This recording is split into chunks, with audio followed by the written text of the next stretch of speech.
Infinity hub में आप सभी का स्वागत है। आज हम लोग एससीईआरटी कक्षा 9 का अध्ययन करेंगे।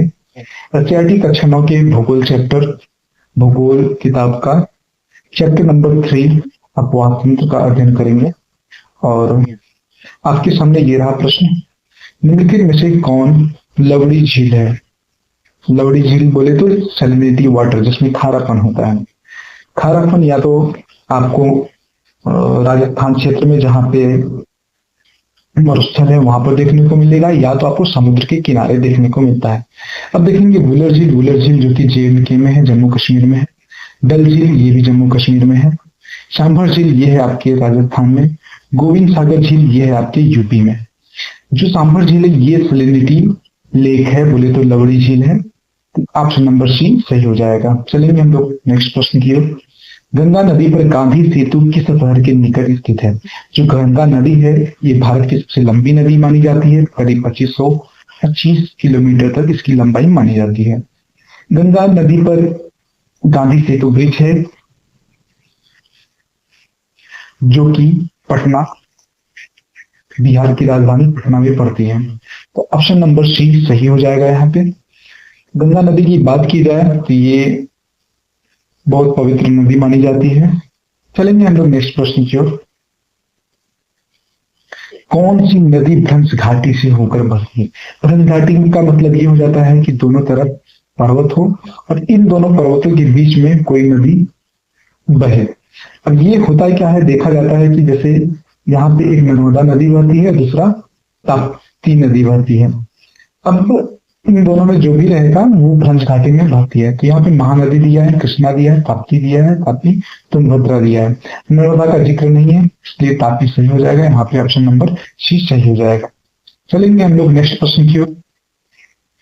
कौन सी नदी प्रायद्वीपीय भारत की सबसे लंबी नदी है? प्रायद्वीपीय भारत की बात की जाए, ये जो दक्षिण वाला भारत होता है इसे प्रायद्वीपीय भारत कहते हैं। अगर पूरे भारत की बात की जाएगी तो गंगा नदी सबसे लंबी नदी है। उत्तर भारत की बात की जाएगी तो गंगा नदी सबसे लंबी नदी है। लेकिन अगर दक्षिण भारत की बात की जाएगी तो यहाँ पे आपका गोदावरी नदी सबसे बड़ी नदी हो जाएगी। गोदावरी नदी का जो उद्गम स्थल है महाराष्ट्र के नासिक से उद्भव माना जाता है। चलेंगे हम लोग नेक्स्ट प्रश्न की ओर। सिंधु जल समझौता कब हुआ था? सिंधु जल समझौता सिंधु नदी पर हुआ था। सिंधु, झेलम, चिनाब, रावी, व्यास, सतलज ये नदियां हैं जो सिंधु नदी में मिल जाती हैं। सिंधु जल समझौता 1960 में होता है। उस समय भारत के तत्कालीन प्रधानमंत्री पंडित जवाहरलाल नेहरू और पाकिस्तान के प्रधानमंत्री अयूब खान, इन दोनों के मध्य में हुआ था। और इसमें यह डिसाइड किया गया है कि सिंधु जल का 80% भाग पाकिस्तान यूज करेगा और 20% भाग इंडिया यूज करेगी। नेक्स्ट प्रश्न पे, सांगपो किस नदी का उपनाम है? सांगपो किसी एक मुख्य नदी का नाम है, उपनाम है। सांगपो है आपका ये ब्रह्मपुत्र नदी है जो कि सांगपो के नाम से जानी जाती है। ब्रह्मपुत्र नदी का उद्गम कैलाश पर्वत से मानी जाती है और राकसपाल झील के बगल में ही है। यहाँ पे 3 नदियों का उद्भव होता है। एक हो गया ब्रह्मपुत्र नदी, दूसरा हो गया सिंधु नदी, तीसरा हो गया सतलज नदी। इन 3 नदियों का उद्गम माना जाता है आपका राकसपाल झील या कैलाश पर्वत। तो यहाँ पे ऑप्शन नंबर बी सही हो जाएगा। चलेंगे हम लोग नेक्स्ट प्रश्न की ओर। इनमें से गर्म जल का जलप्रपात कौन है?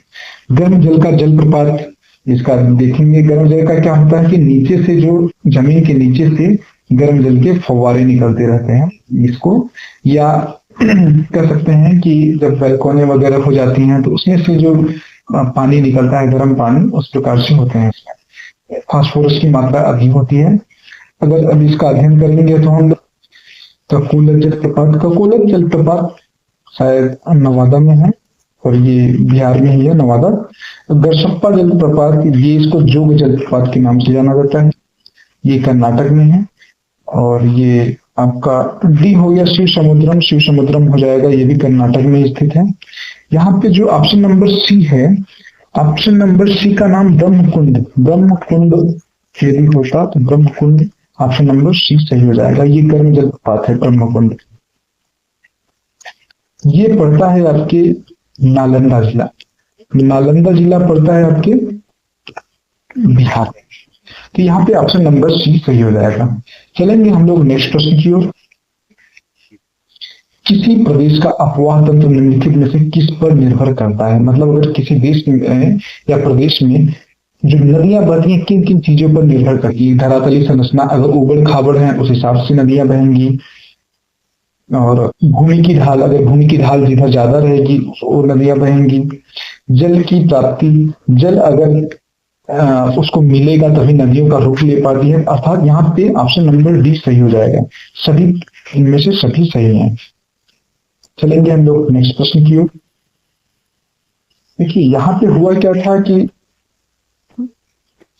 ऑप्शन नंबर क्वेश्चन नंबर 7 था, उसके बाद 9 था गया था, इसके बाद 8 लग गया। कोई दिक्कत नहीं है, हम लोग देखेंगे। कोसी नदी का उद्गम स्थल है। कोसी नदी जो कि आपका हिमालय नदी है, हिमालय है। हिमालय 3 पार्ट में डिसाइड किया गया है, 4 पार्ट। जो शिवालिक है तब से दक्षिण में, यहीं पर से कोसी का उद्भव माना जाता है। शिवालिक और मध्य हिमालय के बीच से, शिवालिक और मध्य हिमालय के बीच में गोसाई धाम नामक एक प्लेस है जहां से कोसी नदी का उद्गम या प्रवाह यहीं से शुरुआत होता है। चलेंगे हम लोग नेक्स्ट प्रश्न की ओर।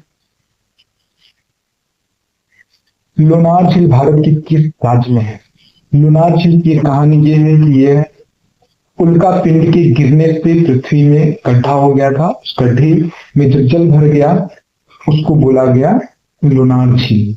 अब ये किस राज्य में? ये पड़ता है महाराष्ट्र में, बुलढाना जिला है वहां पे, बुलढाना जिला में है।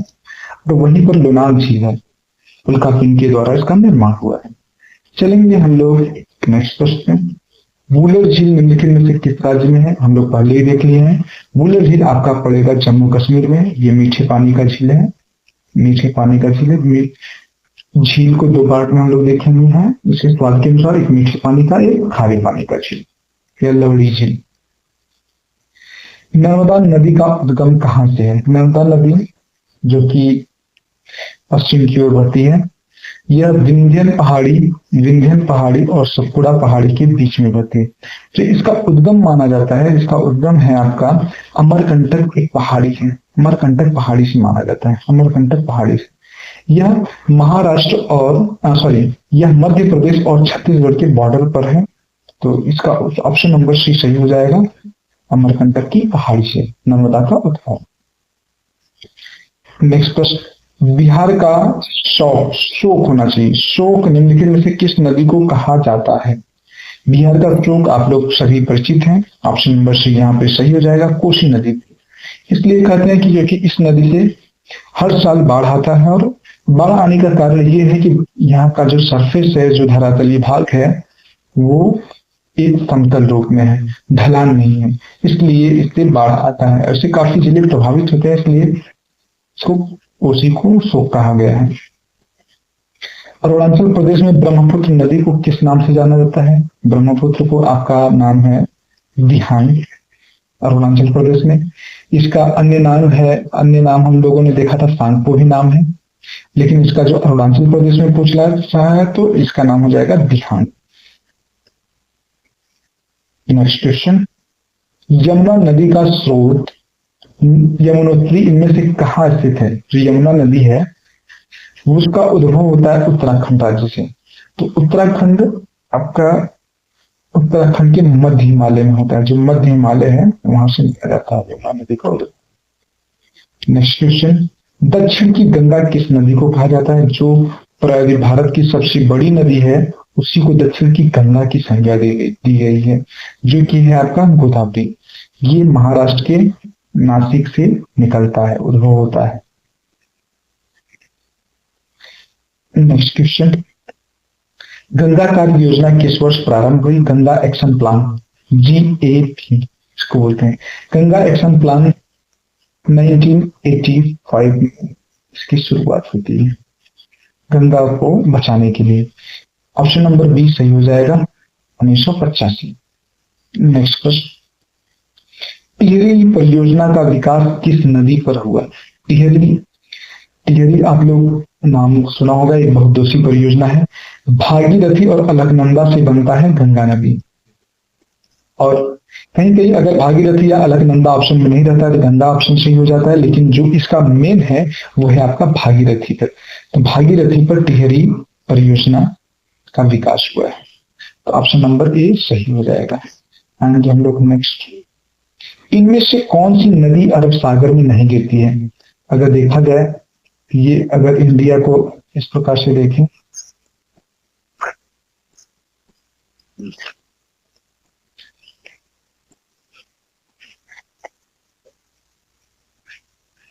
इस साइड है अरब सागर और इस साइड है बंगाल की साइड। पूछ रहा है अरब सागर में नहीं गिरती, अर्थात इस साइड कौन सी नदी नहीं गिरती है? इस साइड गिरती है।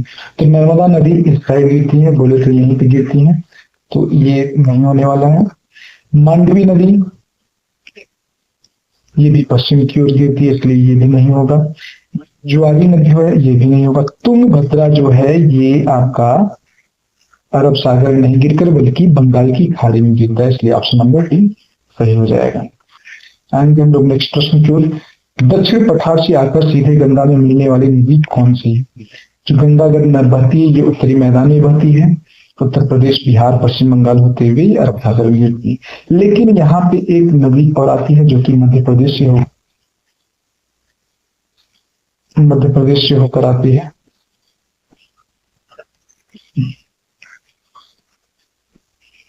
अगर ये गंगा नदी है तो यहाँ से ऐसे बिहार साइड आती है, एक सोन नदी है। सोन नदी इसमें नहीं दिया है ऑप्शन, तो अगर सोन नदी ऑप्शन नहीं दी तो यहाँ पे ऑप्शन सोन हो जाना चाहिए। सोन नदी डायरेक्ट मिलती है, यदि चंबल जो है यमुना में गिरती है, बत्तवा उसकी सहायक है। नर्मदा पश्चिम की ओर बढ़ती है, इसलिए यहाँ पे ऑप्शन नंबर बी सही होगा यदि यहाँ पे सोन होगा। तो आप लोग इसी प्रकार से चैनल को सब्सक्राइब करें, शेयर करें, लाइक करें और अपना सपोर्ट बनाए रहें। Thank you.